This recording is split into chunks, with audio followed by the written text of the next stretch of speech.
Bonjour à tous et bienvenue sur boursicoté.com pour cette nouvelle analyse technique du CAC 40 en clôture avec une séance très hésitante qui a marqué ici ce doji, niveau d'ouverture et niveau de clôture quasi identiques. On est venu chercher ici la zone des moyennes mobiles. Dans le même temps, on a comblé ici le gap haussier. Je vous en parlais de ce gap hier.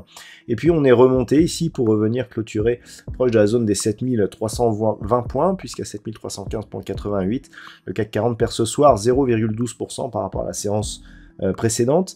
Et donc, on a ici donc ce comblement, mais qui n'invalide pas totalement le signal haussier qui était justement lié à ce gap, puisqu'on voit que cette zone agit toujours comme zone de support. Au niveau des indicateurs techniques, on est sur une dynamique donc qui est confirmée à la baisse au sens des histogrammes du MACD qui évolue d'une manière baissière. Le RSI, quant à lui, reste neutre. Au niveau des volumes, c'est largement en dessous de la moyenne, ce qui nous indique aussi que, eh bien, on n'a pas une bougie avec une hausse des volumes. Vu le placement de l'ombre de cette bougie, on aurait pu anticiper un retournement haussier, mais là, ce n'est pas du tout le cas. Donc on entretient la loi de Dow, des points hauts, des points bas toujours inférieurs à ceux de la bougie précédente, donc on est toujours dans une dynamique baissière.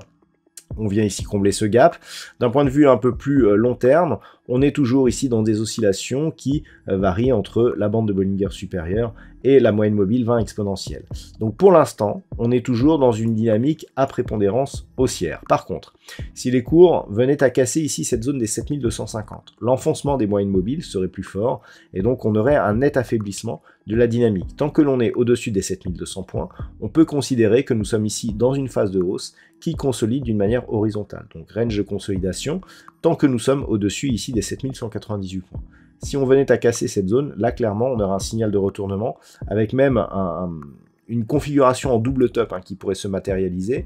Là en fait on a une phase de hausse, on a une phase de baisse, une phase de hausse. Si on descend ici au-delà de cette zone de point bas, eh bien on a une configuration avec deux tops quasi équivalents et qui se retournent et donc ça nous ferait une configuration donc de retournement majeur. Donc pour l'instant on en est loin, le double top n'est pas du tout d'actualité. Mais en tout cas, si on venait à casser ici la zone des 7250, c'est un scénario auquel il faudrait se préparer.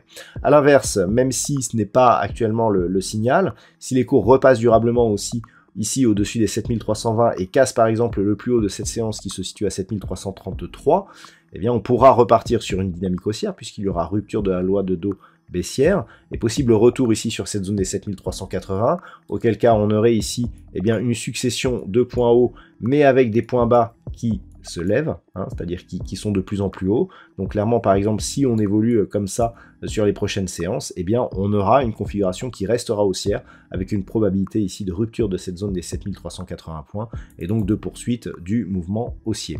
Voilà ce que l'on peut dire donc sur cette configuration technique. Alors aujourd'hui au niveau des valeurs, eh bien nous avons des titres qui se comportent tout de même relativement bien. Au niveau des plus fortes hausses, donc on a des belles hausses comme Thales qui gagne 2,85%. Eurofins Scientifique gagne 2,12%. Derrière, Schneider Electric, Worldline ou ST Microélectronique et Safran gagne entre 1 et 1,6%.